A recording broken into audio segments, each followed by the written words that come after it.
여러분 안녕하세요, 보호자입니다. 일본이 생각하고 있는 영토 문제 2부입니다. 일본은 현재 한국과는 독도, 러시아와는 쿠릴 열도의 4개 섬, 중국과는 센카쿠에서 영토 문제가 있다고 말하고 있는데요. 일부에서는 일본이 주장하는 세 지역의 영토 문제의 원인과 일본이 영토 문제를 제기하는 진짜 이유에 대해서 이야기했습니다. 1부는 100% 일본의 입장에서의 이야기였고요. 2부에서는 일본이 생각하고 있는 세 지역의 영토 문제 해결 방법, 그리고 각 지역에 얽혀있는 한국, 러시아, 중국의 입장에 대해서도 조금 이야기해보도록 하겠습니다. 자, 그럼 2부 출발할까요?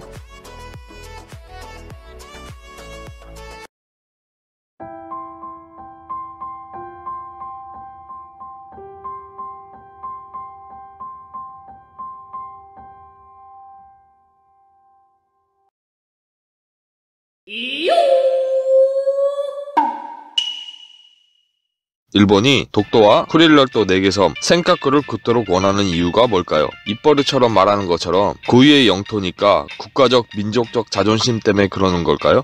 일본은 나름대로 역사적 근거를 열심히 들이밀면서 당연히 세 지역은 일본 땅이라고 말하지만 독도는 말할 필요도 없고요. 따지고 보면 솔직히 쿠릴 열도 4개 섬이나 센카쿠도 일본의 고유 영토라는 객관적 근거는 희박합니다. 일본도 메이지 시대 이후에나 관심을 갖기 시작했지 그 전까지는 세 지역에 관심도 없었고요. 일본 땅이라고 생각한 적도 없었습니다. 그랬던 일본이 이토록 세 지역에 집착하는 진짜 이유는 세 지역이 모두 경제적으로나 안보적으로 정말 중요하기 때문입니다. 먼저 경제적으로는 첫째, 세 지역은 모두 황금 어장으로 불릴 만큼 수산자원이 매우 풍부한 곳입니다. 둘째, 세 지역은 모두 엄청난 양의 천연가스, 석유, 광물 등의 해양자원이 매장되어 있는 것으로 확인됐거나 매장되었을 가능성이 높은 곳입니다. 셋째, 세 지역은 모두 뛰어난 자연환경으로 생태학적으로도 굉장히 중요하고요. 개발에 따라서는 세계적인 관광지도 될 수 있는 곳입니다. 넷째, 세 지역은 모두 경제적인 가치가 큰 해양 교통의 요충지로 앞으로는 경제적 가치가 더 커질 가능성이 높은 곳입니다. 1991년 버블 경제 붕괴 후에 잃어버린 10년, 20년을 지나서 지금까지도 저성장의 늪에서 허우적대고 있는 일본은 새로운 성장 동력을 찾지 못한 채 계속 추락하고 있습니다. 인구가 줄고 있고 중심 산업들이 힘을 잃어가면서 나라가 점점 쪼그라들고 있는데 주변의 국가들은 계속 성장하고 있습니다. 더 문제는 오랜 불황으로 일본 국민들이 자신감을 잃고 추락하고 있는 현실을 그대로 받아들이고 있다는 것입니다. 일본은 경제 부흥과 국민들의 자신감 회복을 위한 계기가 절실합니다. 그래서 결과적으로는 폭망했지만 2011년부터 2020년 동경올림픽에 그렇게 목을 맸던 것입니다. 이런 상황에서 세 지역은 일본 경제와 일본 국민들에게 새로운 활력이 될 것이 분명합니다. 그런데 센카쿠는 분쟁지역 비슷하게 돼서 뭘 하기가 어렵고 나머지 두 곳은 경쟁국가인 한국과 러시아가 가지고 있는데 일본의 활력이 될 수 있다는 건 바꿔 얘기하면 한국과 러시아에게도 활력이 될 수 있다는 것이니 일본 입장에서는 정말 속이 타고 싫겠죠. 안보적으로도 세 지역은 일본 입장에서 보면 바깥으로 나가는 출구와 같고 한국, 러시아, 중국 입장에서 보면 일본으로 들어가는 입구와 같습니다. 이 문제는 일본의 가상 적국론과 또 깊은 관련이 있는데요. 일본의 군사 전문가들은 만약 특정 국가가 일본 본토를 공격하고 상륙한다면 어떤 나라일까를 꼽을 때 1, 2, 3위가 한국, 러시아, 중국입니다. 미국은 왜 없을까요? 미국은 일본뿐 아니라 전 세계 어느 나라의 본토도 공격할 수 있고 상륙할 수 있기 때문에 순위에 넣는 것 자체가 의미가 없습니다. 세계 10대 군사 강국인 한국, 러시아, 중국은 모두 매우 뛰어난 공격 능력이 있습니다. 그리고 섬나라인 일본에 상륙할 수 있는 군사적 역량이 충분하고 상륙한 후에는 본토를 휘저을 수 있는 강력한 육군도 있습니다. 또 육군 상륙 전에 열도에 미사일의 비를 뿌려서 일본의 주요 지역을 초토화할 수 있는 역량도 있습니다. 군사력만으로도 이렇게 위협적인데 진짜 문제는 세 나라 모두 일본에 대해서 감정이 그리 좋지 못하고 일본 입장에서는 굉장히 불행하지만 세 나라 모두에게 일본은 미래 전략적인 측면에서 반드시 타겟으로 삼아서 넘어야 할 나라라는 겁니다. 일본은 어떻게든 새 나라가 일본에 쉽게 들어올 수 없도록 입구 3곳을 손에 넣고 자물쇠로 단단히 잠궈놓고 싶은데 이미 입구 3곳 중에 2곳은 한국과 러시아가 차지하고 있고 남은 한 곳마저도 G2로 성장한 중국이 뺏으려고 실질적인 위협을 지속적으로 가하고 있는 겁니다. 만약 일본이 새 지역을 완벽하게 줄 수 있다면 한국, 러시아, 중국의 군사 경계선은 지금보다 일본 본토로부터 상당히 뒤로 밀릴 것이고 일본이 삼국의 군사 전력을 파악하거나 견제하기도 훨씬 유리해질 겁니다. 상황이 이렇다 보니 일본 극우들이 헌법을 고쳐서 군사력을 증강하고 싶어하는 마음도 어느 정도는 이해됩니다. 하지만 아주 멍청하게도 정말로 방향을 잘못 잡고 있습니다. 일본은 새 나라 중 다른 곳은 몰라도 한국과는 절대 적으로 돌려서는 안 됩니다.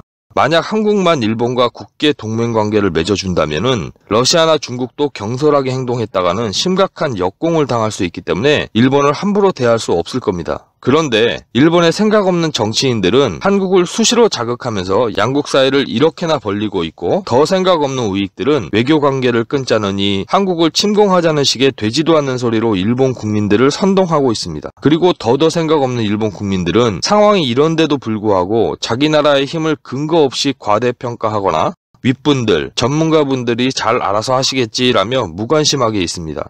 옆에서 보고 있으면 깝깝하고 한심스럽습니다. 하지만 아무리 말을 해줘도 관심이 없고요. 오히려 기분만 나쁘다고 합니다. 일본 입장에서 영토 문제 해결의 난이도를 따진다면 센카쿠, 쿠릴열도 4개섬, 독도 순서일 겁니다. 영토 문제를 해결하는 데는 크게 3가지 방법이 있습니다. 첫째가 무력, 둘째가 협상, 셋째가 국제사회의 인정 또는 묵인입니다. 첫째, 무력을 통한 영토 문제 해결의 예는 1982년 영국과 아르헨티나의 포클랜드 전쟁입니다. 1982년 아르헨티나의 군사 정권은 자국과 가깝다는 이유로 영국의 영토였던 포클랜드를 점령합니다. 이때 철의 여인이라고 불렸던 영국의 대처 수상은 아르헨티나와의 전쟁을 선택했고요. 2달 만에 아르헨티나를 무력으로 완전히 제압하고 포클랜드의 영토권을 지켜냈습니다. 둘째, 협상을 통한 영토 문제 해결의 예는 이스라엘과 팔레스타인입니다. 2000년 동안 떠돌다 팔레스타인 땅에 건국한 이스라엘은 여러 차례 아랍연합군과의 전쟁에서 승리했고 군사력도 여전히 막강했지만 그렇다고 계속 전쟁만 할 수는 없었습니다. 이스라엘은 지역의 안정과 지속적으로 벌어지는 테러를 막기 위해서 1993년 9월 오슬로 협정을 통해서 팔레스타인 해방기구에게 여러가지 조건을 내걸고 점령지 일부를 넘겼습니다. 셋째, 국제사회의 인정, 묵인의 예는 남중국해에 중국이 만든 인공섬입니다. 사실 무력이든 협상이든 원하는 대로 됐다고 해도 영토 문제를 완전히 해결하기 위해서는 국제사회의 인정이 있어야 됩니다. 중국은 남중국해의 암초에 시멘트를 쏟아부어서 인공섬을 만들고 이건 섬이고 중국의 영토니까 남중국해는 모두 중국의 바다라고 주장하고 있습니다. 하지만 국제사회가 인정하고 있지 않기 때문에 중국의 주장은 완전히 무시되고 있습니다. 셋째의 경우는 표면적으로는 국제사회의 인정이라고 하지만 실제로는 강대국들의 인정 또는 묵인이라고 하는 것이 더 정확할 겁니다. 독도도 한국의 영토권을 선언했을 때 이승만에 설득된 미국이 한국에 힘을 실었기 때문에 독도가 한국 영토로 계속 남아있을 수 있었습니다. 만약 미국이 일본에 힘을 실었다면 독도가 아니라 다케시마가 됐겠죠. 일본이 영토 문제가 있다고 주장하는 세 곳은 처한 상황과 상대가 다르기 때문에 일본은 각 지역마다 다른 방법으로 영토 문제를 해결하려고 하고 있습니다. 그럼 일본이 생각하고 있는 각 지역별 영토 문제 해결 방법은 무엇일까요?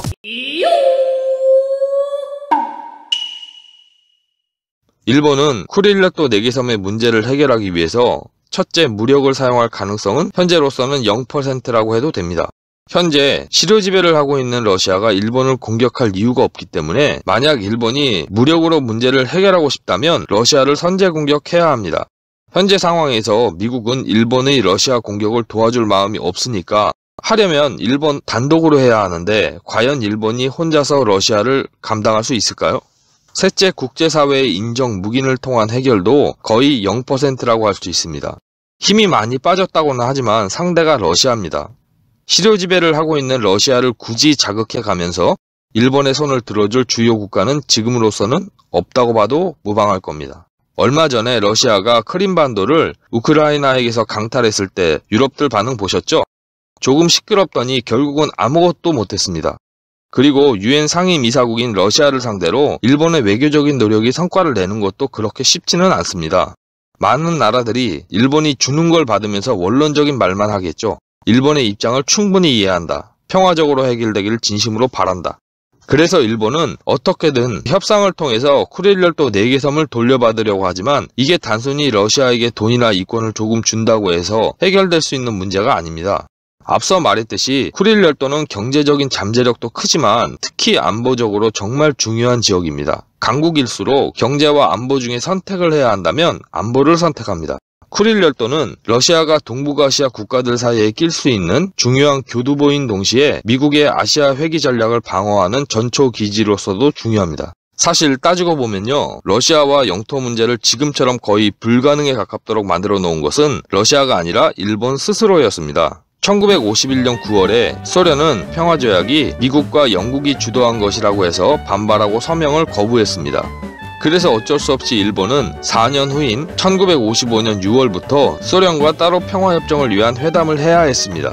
일소 양국은 다른 문제에 대해서는 크게 문제가 없었는데요. 역시 쿠릴열도 4개 섬 반환에 대해서는 생각이 크게 달랐습니다. 일본은 평화협정 체결 동시에 섬 4개를 돌려달라고 했지만 소련은 평화협정 체결은 찬성했지만 섬 4개의 반환은 거부했습니다. 영토 반환이 합의되지 못하면서 소득 없이 회담이 끝날 기미를 보이자 소련은 섬 4개 중에서 일단 하보마이와 시코탄 2개는 반환할 수 있다는 중재안을 냈습니다. 하지만 일본이 섬 4개의 일괄 반환을 요구하면서 회담은 다시 원점으로 돌아갔고요. 공회전이 이어졌습니다. 더 이상의 회담이 무의미하다고 판단한 양국은 그럼 먼저 국교를 정상화해서 외교관계부터 회복하고 회담을 한 단계 전진시킨 다음에 다음 단계로 국방 영토를 포함한 평화조약 문제를 계속 협상하기로 합의했습니다. 1956년 10월 19일에 일본국과 소비에트 사회주의 연방공화국의 공동선언으로 국교를 회복합니다. 공동선언문에는 소련이 쿠릴열도 4개 섬 중에서 하보마이와 시코탄 2개를 일본에 반환한다는 내용이 분명히 있습니다. 이걸 두고 일본 국내에서는 섬 4개를 한 번에 받아야지 2개만 받는다면서 비난의 목소리가 굉장히 높았는데요. 그때는 몰랐습니다. 떡줄놈은 생각도 없는데 김칫국 마시고 있다는 걸. 분명히 조약에는 섬 2개를 반환한다는 내용이 있었습니다. 하지만 평화협정 체결 후라는 전제 조건이 있었습니다. 그러니까 평화협정이 체결되지 않으면 섬 2개의 반환도 없는 거죠. 일본은 소련이 바라는 국교가 정상화되면 바로 평화협정이 체결되고 소련이 먼저 섬 2개 이야기를 했으니까 일단 섬 2개라도 돌려받을 수 있을 것이라고 쉽게 생각했습니다. 하지만 소련은 국교 정상화라는 소기의 목적이 달성되자 입을 싹 씻어버렸습니다. 그리고는 평화협정 체결을 구실로 일본을 이리 굴리고 저리 굴리고 이것 빼먹고 저것 빼먹으면서도 온갖 핑계를 대가며 국교가 회복된 지 거의 70년이 다 돼가는 현재까지도 평화협정을 피하고 있습니다. 이건요, 잘됐다 아니다를 떠나서 일본이 자기들 말처럼 1941년 중립조약을 맺어놓고 소련에게 그렇게 뒤통수를 제대로 맞았으면서 또 소련을 믿어버린 겁니다. 일본이 바보죠. 누구를 탓하겠습니까? 여러분들, 원래 공산주의 국가는 믿어서는 안 됩니다. 사회주의 공산주의는 목표 달성을 위해서라면 거짓, 선동, 위선이 용인되고 장려되고 칭찬받는 사상입니다. 우리도 북한, 중국, 그리고 최근에는 베트남에게도 많이 당해본 경험이 있습니다. 우리 입장에서는 이것들이 왜 그러나 싶겠지만 북한, 중국, 베트남 입장에서는 전략 전술적으로 잘하고 있는 겁니다. 어쨌든 그렇게 시간이 흘러서 54년이 지난 2006년 강한 일본을 주장하던 아베가 정권을 잡았습니다. 아베는 뭔가 역사에 남을 만한 업적을 만들고 싶었습니다. 그래서 어떻게든 러시아와 평화조약을 맺고 섬 2개라도 돌려받으려고 푸틴에게 온갖 능멸을 당하고 원하는 것은 다 해주면서 참았지만 푸틴은 이전 소련 정치인들보다 한술 더 떠서요. 아베에게 줄 듯 말 듯 하면서 빼먹을 것만 다 빼먹고 결국은 아무것도 들어주지 않았습니다. 심지어는 아예 대놓고 섬 4개를 돌려줄 수 없다라던가 협상의 대상이 아니라는 말까지 하고 있습니다. 외교를 이따위를 해도 일본 최장수 총리를 했습니다. 일본 국민도 참 대단합니다. 이렇게 수십 년을 일본을 가지고 놀고 있는 러시아지만 최근 들어서는 미국 때문에 마냥 마음을 놓고 있을 만한 입장이 아니게 됐습니다. 그동안 쿠릴열도는 일본과 러시아에게 경제적 안보적으로 매우 중요한 곳이었지만 앞으로는 여러가지 측면에서 미국에게도 중요하게 될 가능성이 매우 높아지고 있습니다. 러시아는 미국이 쿠릴열도에 더 관심을 가지게 된다면 분명히 국제 여론을 움직일 것이고 더 나아가서 미일 동맹, 한미일 동맹으로 쿠릴 열도를 포함한 동북아시아 지역의 러시아 영토 전체를 압박할 것이라고 걱정하고 있습니다. 만약 러시아가 일본과 물리적으로 부딪힌다면 미국은 미일 안보 조약에 따라서 자동적으로 참전하게 됩니다. 그러니까 만약 미국이 마음을 먹고 일본군을 움직인다면 러시아는 실제로 일본이 아니라 미국과 붙을 각오를 해야 하는 거죠. 그래서 푸틴은 군부에게 쿠릴 열도의 군사도시와 군사시설을 건설하도록 지시했고 현재 상당히 진행된 상태입니다. 러시아는 이미 미국에 의해서 소련이 분해되고 초강대국의 자리에서 추락했던 경험이 있습니다. 일본 입장에서는 미국이 쿠릴 열도에 눈을 돌리는 걸 좋다고 해야 할지 걱정해야 할지 난감한 상황입니다. 미국이 쿠릴 열도에 관심을 가져준다면 확실히 일본 단독으로 쿠릴 열도 내개섬 문제를 해결하는 것보다는 유리할 겁니다. 하지만 만약 러시아를 잔뜩 긴장시켜 놓기만 하고 관심을 끊거나 줄인다면 늘어난 러시아 군사시설 때문에 섬 4개를 찾아오는 건 더 불가능해질 거고 관심을 갖는다고 해도 결국은 일본의 본토 바로 앞에서 미국과 러시아를 중심으로 동북아시아 지역 국가들의 군사적 긴장만 증가시킬 테니 일본 입장에서는 절대로 편할 수가 없는 상황이 되겠죠. 독도도 군사력을 무시할 수 없는 한국이 실효 지배를 하고 있기 때문에 무력으로 해결하려고 하지는 않을 겁니다. 간혹 일본이 독도를 급습해서 점령할 것이라는 사람들이 있는데 만약 해상자위대가 독도를 공격할 정도의 준비를 하고 나온다면 이미 독도에 도착하기 전에 파악되겠지만 혹시라도 잠시 차지한다고 해도 일본은 점령 상태를 오래 유지할 수가 없기 때문에 그런 걱정은 하지 않아도 좋습니다. 또 만약 일본이 독도를 침공한다면 한국 국민 감정상 성공 여부와 상관없이 한국과 꽤 심각한 상황까지 각오해야 할 텐데 일본은 그럴 수는 없을 겁니다. 둘째, 협상을 통한 해결은 더 불가능합니다. 대체 어떤 한국 정치인이 독도를 두고 일본과 협상하겠습니까? 1910년처럼 나라가 통째로 넘어가지 않는 이상 정치인 목숨 10개가 있어도 불가능하다는 거 일본도 잘 알고 있습니다. 그래서 일본은 독도 문제를 셋째 국제사회의 인정, 묵인을 통해서 해결하려고 합니다. 어떻게든 독도가 한국 영토가 아니라 한국과 일본 간에 충분히 논란의 여지가 있는 분쟁 지역인 것처럼 만들고 국제사회에 공론화해서 여러 나라가 한국과 일본을 두고 선택하도록 만드는 것이 지금으로서는 일본에게 최선의 방법입니다. 일본이 독도 문제를 국제재판소에서 판결받자고 하는 것은 일본이 이길 것이라고 자신해서 그런 게 아니고요. 국제재판소가 국제사회의 독도 지역을 분쟁 지역인 것처럼 보이게 하는데 최고의 홍보 수단이기 때문입니다. 물론 국제재판소에서 독도를 일본 땅이라고 한다고 해서 한국이 독도를 일본에 넘겨주거나 하지는 않겠지만은 결과가 조금이라도 이상하게 나와버리면 일본 말처럼 한국이 일본 땅인 다케시마를 불법으로 점거했다는 여지를 조금이라도 국제사회에 남기게 되는 거니까 절대로 일본의 노림수에 넘어가서는 안 됩니다. 국제재판소가 그렇게 좋다면 왜 일본은 센카쿠 문제를 국제재판소에서 해결하지 않을까요? 일본의 정치인들이 독도를 가지고 끊임없이 망언을 해대는 건 우경화되고 있는 일본 국민들에게 표와 인기를 얻기 위한 목적도 분명히 있습니다. 하지만 장기적으로 보면 계속 정치인들이 독도를 언급함으로써 일본은 다케시마가 일본 땅이라는 인식을 오래전부터 계속하고 있었다는 기록과 명분을 남기기 위해서입니다. 센카쿠는 일본이 실효 지배를 하고 있기 때문에 영토 문제를 풀어가는 측면에서는 가장 유리합니다. 센카쿠는 독도의 반대 버전이라고 생각하면 됩니다. 일본의 센카쿠 전략은 한마디로 정리하면 전면적 무시라고 할 수 있습니다. 무대응이 아니라 무시입니다. 일본은 센카쿠를 실효 지배하고 있기 때문에 첫째, 무력을 사용할 이유가 전혀 없습니다. 또 둘째, 중국과의 협상도 없습니다. 일본은 기본적으로 센카쿠에는 영토 문제가 없다고 천명하고 있기 때문에 중국의 어떤 요구나 행동도 무시하는 전략을 취하고 있습니다. 마지막으로 셋째, 국제사회의 인정 또는 묵인도 이미 센카쿠는 일본 영토로 인정받고 있기 때문에 필요 없습니다.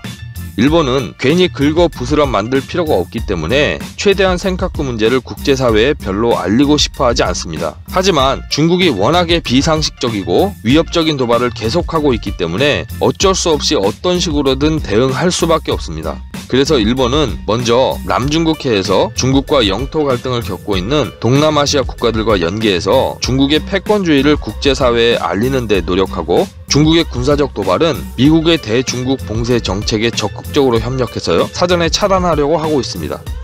일본은 센카쿠를 지키기 위해서 미국의 힘이 절대적으로 필요합니다. 만약 동중국해에서 미국의 힘이 빠진다면 중국의 센카쿠 공격은 시간 문제일 겁니다. 미국은 일본의 이런 사정을 너무나 잘 알고 있기 때문에 일본을 미국 국가 전략을 위해서 이용하고 있습니다. 지금까지 일본 입장에서 본 독도, 쿠릴열도 4개 섬, 센카쿠에 대해서 알아봤습니다. 일본은 이런저런 이유로 고유 영토를 되찾겠다고 하지만 실제로는 새 지역의 막대한 경제적, 안보적 이익을 독점하고 싶은 겁니다. 하지만 상황이 일본이 생각하는 것처럼 녹록하지는 않은데요. 먼저 독도, 쿠릴열도 4개 섬은 실효 지배를 하고 있는 한국과 러시아가 일본이 제어할 수 있는 수준의 나라가 아니라는 문제가 있고, 실효 지배를 하고 있는 센카쿠도 호시탐탐 노리고 있는 중국이 G2로 성장했고 또 워낙에 비상식적이고 예상 불가능한 행동도 충분히 할 수 있는 나라라서 센카쿠 해역을 개발하거나 활용하는 것은 고사하고요. 지키는 것만으로도 혼신의 힘을 쏟아야 할 판입니다. 더 문제는 과거에 저지른 천인공노할 악행들과 그 이후에 올바르지 못한 처신 때문에 한국, 러시아, 중국과의 관계가 편하지 못한 상황이라서 독도, 쿠릴열도 4개 섬, 센카쿠가 구실이 돼서 일본의 안보를 더 불안하게 만들 수도 있다는 것입니다. 쉽게 말해서요. 여전히 과거 문제는 어물쩍 뭉개고 가고 싶은 일본은 언젠가 틈이 생기면 쟤네들이 나를 제대로 한번 칠 것 같은데 라고 걱정하고 있는 겁니다. 여러분, 싸움은 섀도우 복싱이나 품새 연습이 아니고요. 상대가 있는 겁니다. 우리 생각과 논리를 강화하고 진실을 국제사회에 계속 발신하는 것만큼 일본은 뭘 생각하고 있고 어떤 주장을 하고 있고 어떻게 행동하고 있는지를 놓치지 말고 계속 살피면서 능동적으로 대응해야 합니다. 이것이 제가 이번에 일본이 보는 영토 문제라는 영상을 만든 이유입니다. 그럼 이상으로 일본이 보는 영토 문제를 마치고 또 다른 이야기를 가지고 여러분들을 기다리겠습니다. 고맙습니다. 참, 그리고 궁금하거나 좀 모자란다 생각하시는 부분이 있으시면 글 남겨주세요.